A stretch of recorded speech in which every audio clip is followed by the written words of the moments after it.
we're going to build cabinet number 4. Wayne's going to put the end panels on the table with the edge band edge facing him so he can get to the hinge and the drawer guide mount. Doesn't really matter where the top and bottom are, but it makes most sense to turn the bottom to the outside edges so you can just fold them up. Going to go ahead and throw his hinge plates on.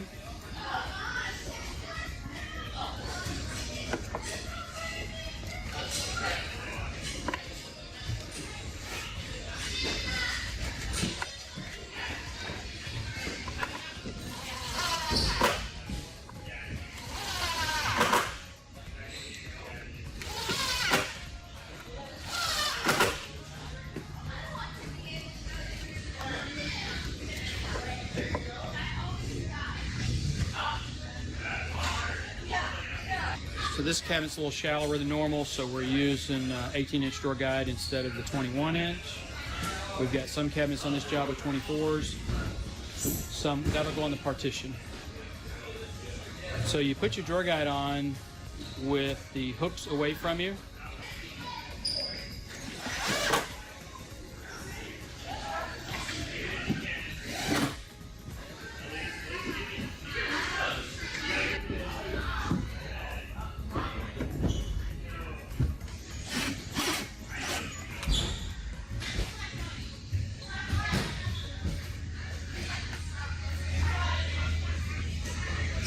So these holes right here, you can see that there's a pod of 4 holes here, 3 holes there, 3 holes here, but you want to use that back hole for the first pod so that you just have that about 2 millimeters from the front of the drawer guide to the front of the cabinet.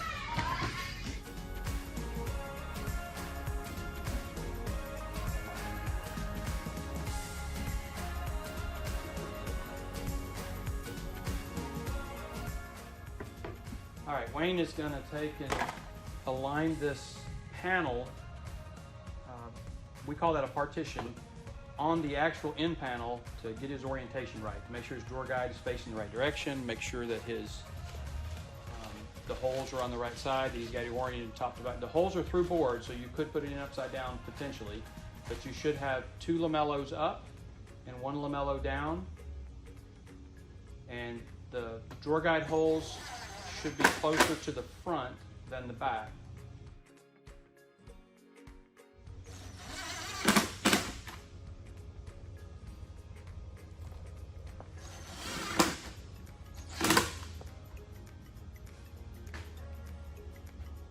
So now you'll just set that panel out of his way until he's ready for it, and you'll build the cabinet.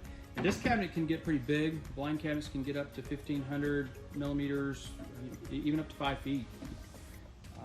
So you may not want to build on top of a table on this particular cabinet. Now Wayne's going to knock these leg levelers in on the floor because that table's not as solid as it could be. So, or the sockets for the leg levelers. And these have the dowel up the center. We've drilled 15 millimeter holes where the legs go. And there's one extra shallow 15 millimeter hole that you'll ignore. That's just to tell our operators where the edge band goes. But these deep 15 millimeter holes get the sockets. You're going to want it, there's a tab. The longest side of the socket will go out to support the end panel.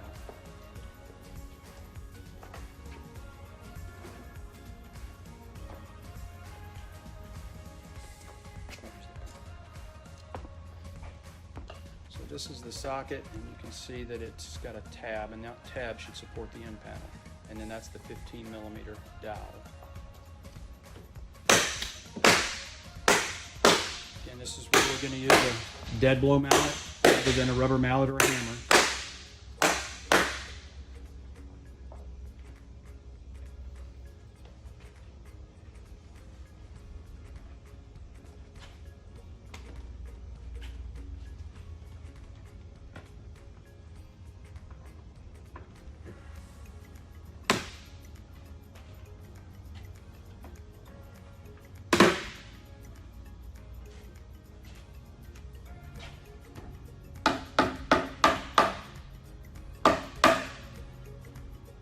This particular cabinet is probably going to take you longer to assemble than any other cabinet that we manufacture, other than possibly an oven box. But it just has more parts and more complexity.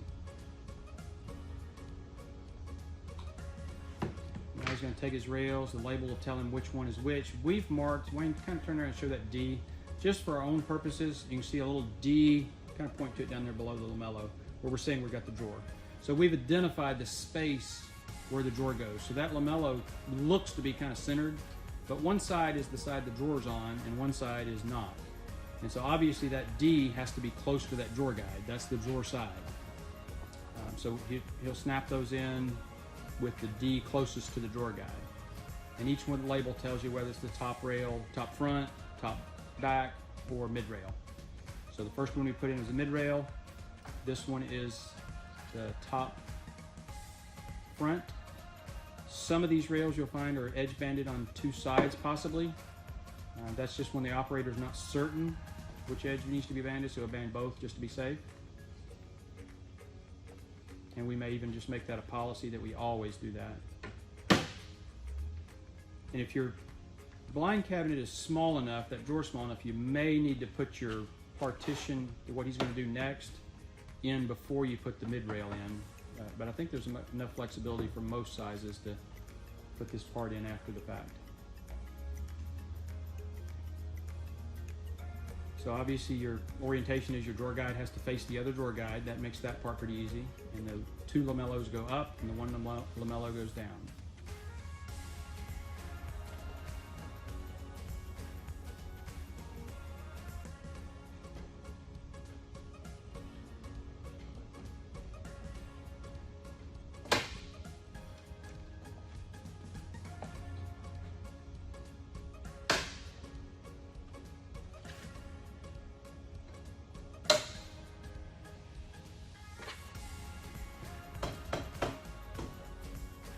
Then the next part he'll retrieve to put on will be the back. And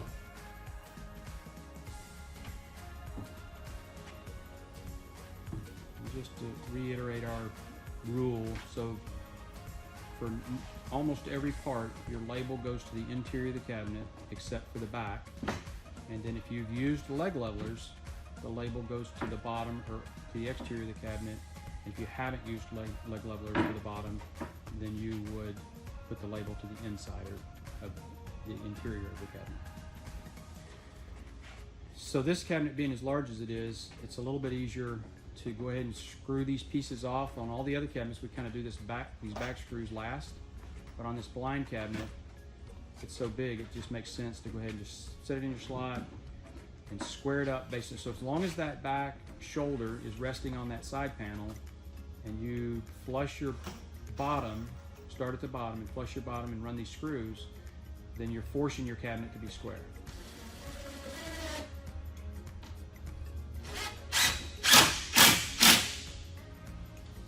Any other time we would just run these screws when we were completely done, square it up on its face. But this one cabinet is a little difficult to do that with.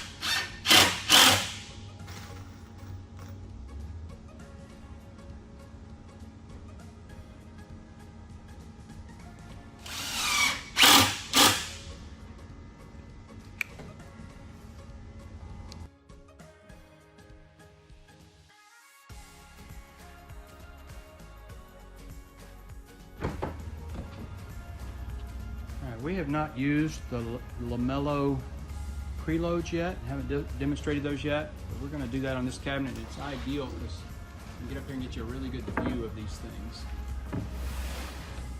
So you see how tight these tines are together, how close that is, that little space right there. And what Wayne's going to do is stick a preload in it.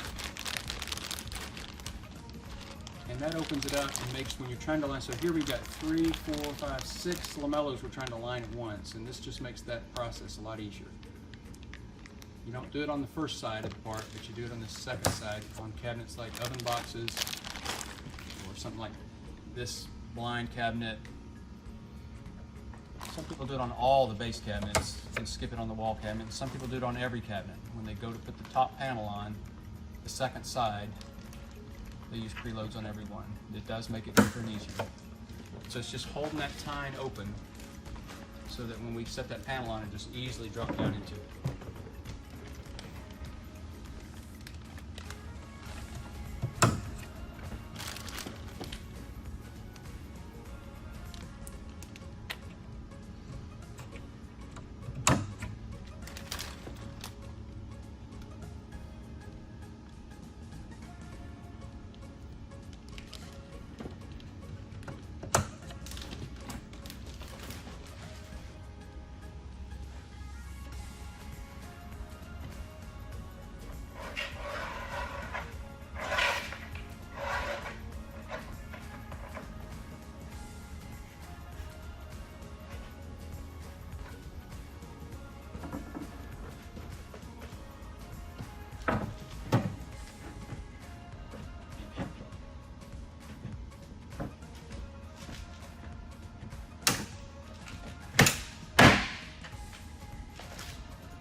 So now just run the screws in the backs into the rails.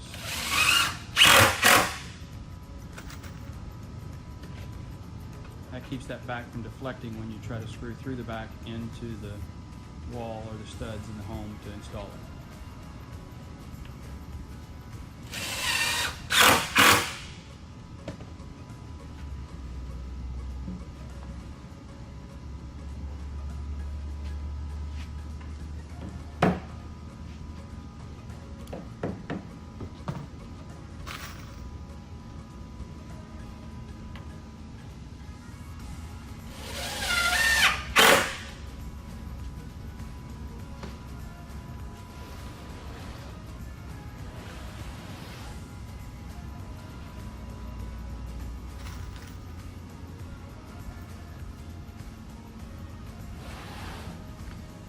Currently don't have any pilot holes here, but we're thinking we should add some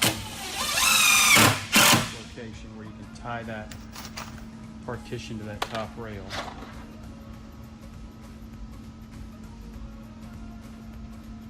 The lamello's there, but there's pilot holes for the screws, and we probably will add those.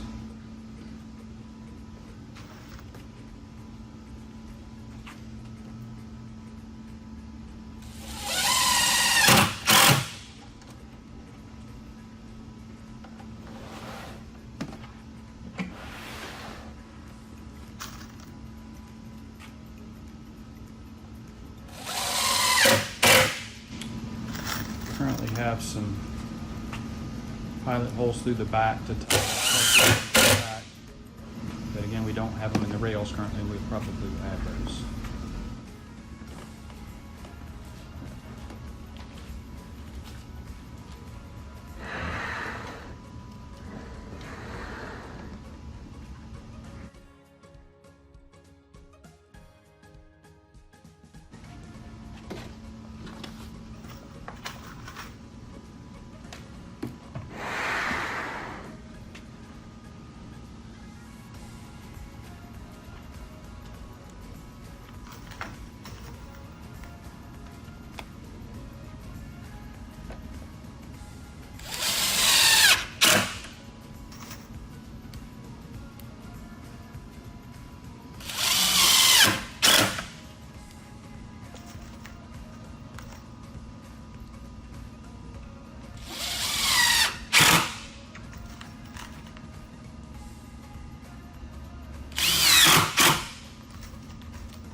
The next part to deal with is the blind panel, and it fills this gap over here on this side, and another cabinet will engage it here. And you see on this is the interior side, and we've got hinge holes.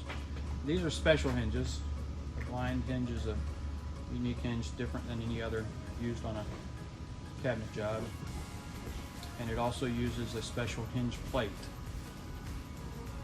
It's much thicker than the, or somewhat thicker than the standard plate. This panel comes to you. In this case, we're using this textured melamine, so we're actually going to replace this panel with some textured melamine, but this is the panel we would machine for you. There's the difference in these two base plates, the thickness. It just pushes it into the cabinet so that the door operates smoothly. You'll see that when we get done here. But this panel would come to you if it was a cherry job or a maple job, all raw on the exterior for you to finish to match your cabinetry. Since this is a textured melamine job, that doesn't work, so we're going to take a panel we ordered from the door company to match the doors and drawers and machine these two holes by hand.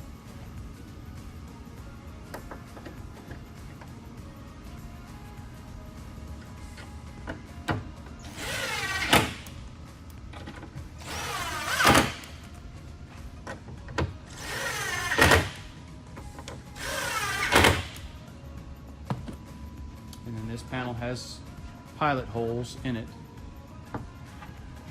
You can see those here, here, here, but we don't get too close here because we're going to reveal 3 inches or 76 millimeters of this. The other cabinet will come out somewhere in here on the L shape, the other wall.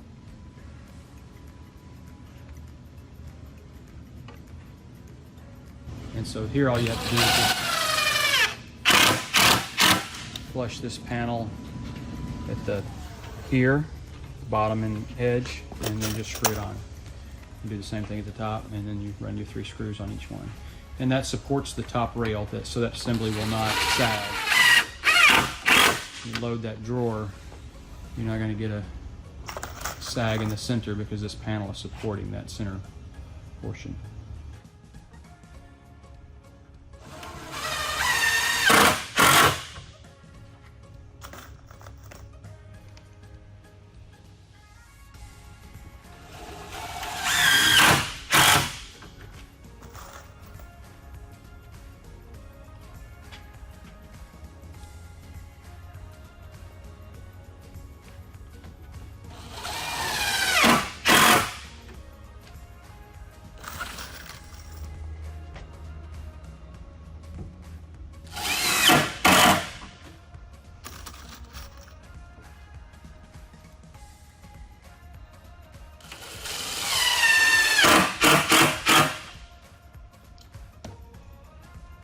That is the blind cabinet.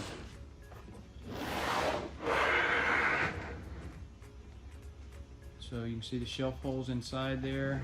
You can add your, just tilt your shelf inside.